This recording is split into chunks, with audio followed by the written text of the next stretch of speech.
Welcome back. This is Miss V. And so today we're going to get back into population and migration. But before we do that, I want to actually tell you where we're going to go. I have a little quick review, a recap of the previous two videos before we get started. All right. So first question, what exactly is population density? Tell me, for those of you that are my students, of course, you're going to place your answer in EdPuzzle. However, for those of you that are not my students, you can place your answer anywhere in, your notes or anything like that. So go ahead and do that. So the answer to this question is population density is the number of people in a particular land area. Okay. So you have the number of people per. All right. Next question. What's the difference between physiological and agricultural density? All right, so physiological density measures the number of people on arable or farmable, quote unquote, land that you can farm on, land, right? Land that's farmable. Whereas agricultural density measures the number of farmers on arable land, okay? So there's your difference. Physiological looks just at the people. It doesn't matter if they're farmers. And agricultural density looks just only at people that are farmers on land that is farmable. Okay. Great job. So if you got those right, awesome. I hope you did. That means that you're understanding these concepts. And now we're going to get into topic 2.2, which is the consequences of population distribution. So what are these consequences? And actually the background should give you a great idea about what that is like, or that's going to be like. Look at all those people. It's a lot of people, isn't it? Especially for a beach. You can't even see the beach. All right, so these are the learning objectives, basically to explain population distributions, and we're going to look in the political and social and economic effects of those things, right? However, just to break it down, your challenge for this lesson and really diving deep into it is to be able to explain how population distribution and density affect the society in general and the environment, okay? All right, so here's your first vocabulary word, carrying capacity. A country's carrying capacity is the number of people the area can sustain or support. So again, the carrying capacity is the number of people that an area can sustain or it can support. So in this case, in this background picture, we have a city. If there's a lot of people in the city, then that city's government, economics, and political systems have to be able to supply things that we need, like food, clothing, and shelter, our basic needs, in order to support the amount of people that live there, right? So we have to ask ourselves that question when it comes to different countries or different regions. Is the carrying capacity, the number of people that's in that particular area, is the political, the social, and economic means of or way of life, is it able to sustain that particular culture? Okay, so let's talk more about that. So when it comes to carrying capacity, when the population goes up, usually resources go down, right? Why does that happen? Tell me in the chat what you think. Why would it be where when the population goes up, that resources goes down? So the reason why when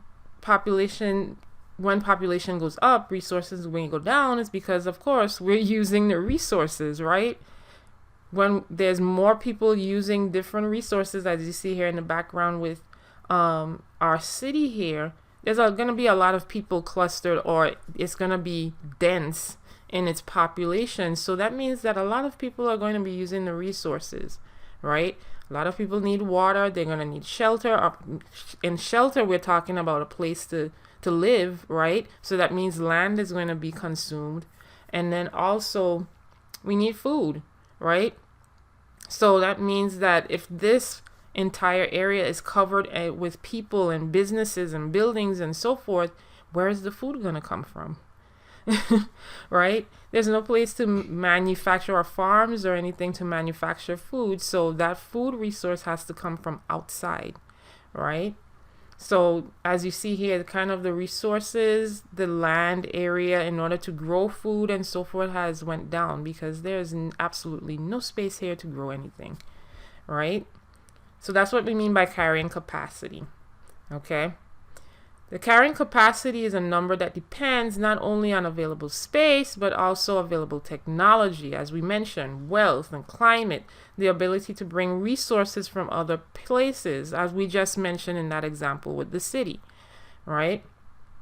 Improvements in a region's infrastructure can increase its carrying capacity, meaning that if their infrastructure has housing, if it has great police forces, road systems, education, if there's better health care to help maintain health, right? And better food supplies to be able to transport food from place to place, then the carry capacity will increase.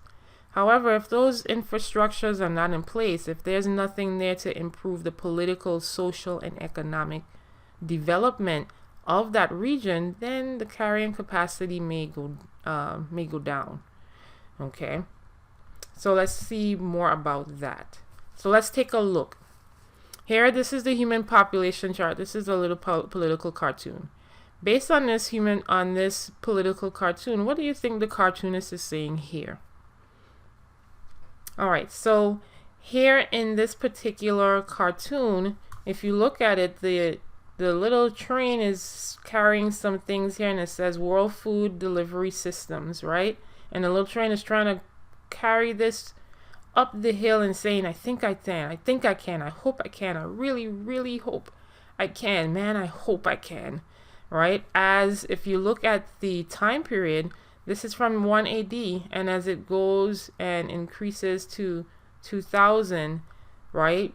It seems like the population is going up and going up. So it seems like this particular cartoonist is concerned about the amount of resources that is available, especially food resources, comparing to the human population and as the population grows. Because right now we are at 7 billion people and counting. I think it's probably even more, like 7.3 billion or something like that. So that's a lot of people. So the concern here is, do we have enough, or are we able to manufacture enough food to be able to supply the amount of people that are on the planet, right? Again, carrying capacity.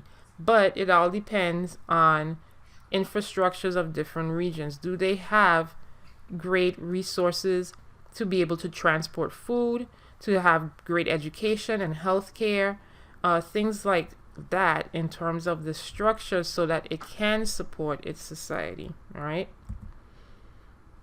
Here's another example of carrying capacity. There's a ton of babies here, and it seems like the stork is having a pretty hard time trying to balance all of the babies, and the babies kind of represent here population, and it seems like the stork is having a pretty hard time trying to balance all of these babies as the resource. So it seems like this cartoonist is trying to say that there's not enough resources to go around for the population of the amount of population that's being birthed at this point. So here's another example, a great example of carrying capacity. Are we at the breaking point of resources, of the Earth's resources, so that we can, sustain ourselves? That's a good question, and that's something we're going to get into later in this unit. All right,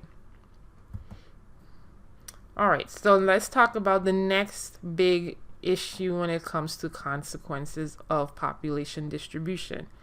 The big thing is overpopulation. And overpopulation occurs when a region's population outgrows its carrying capacity.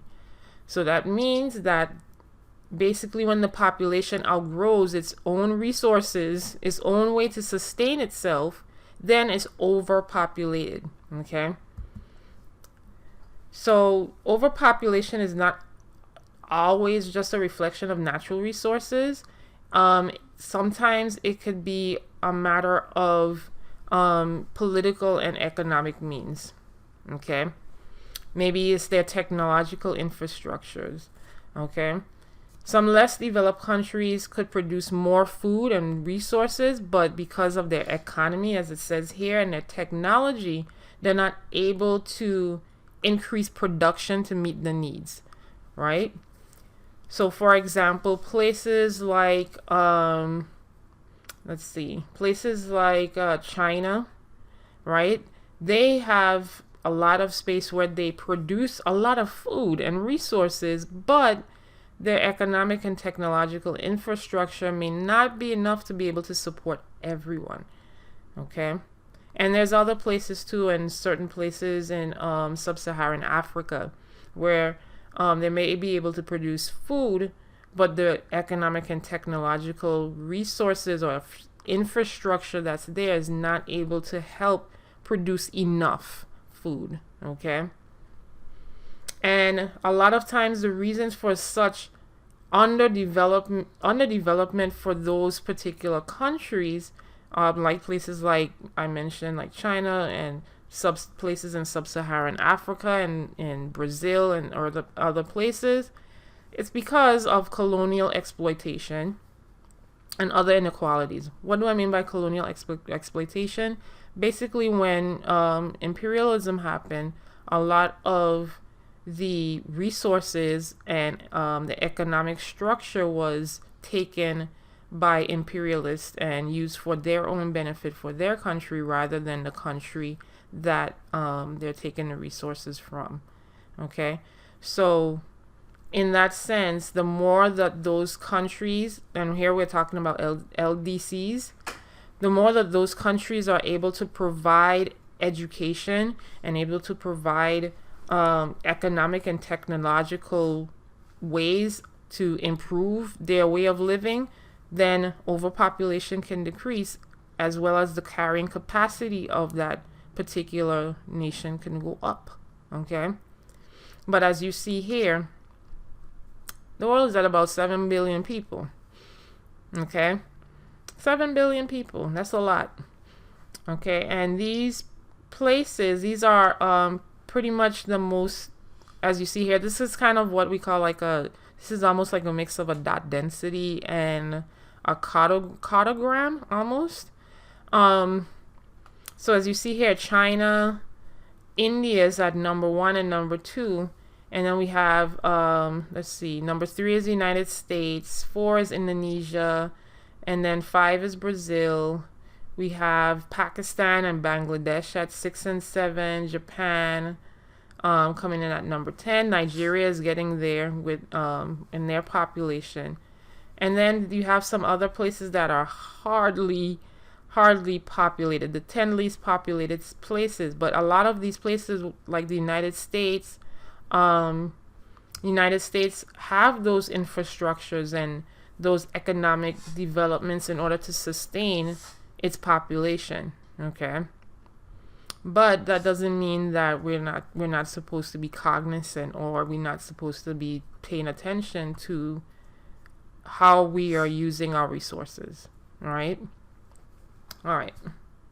let's continue. Alright, so now let's look at some thoughts and questions. What do you think contributes to overpopulation?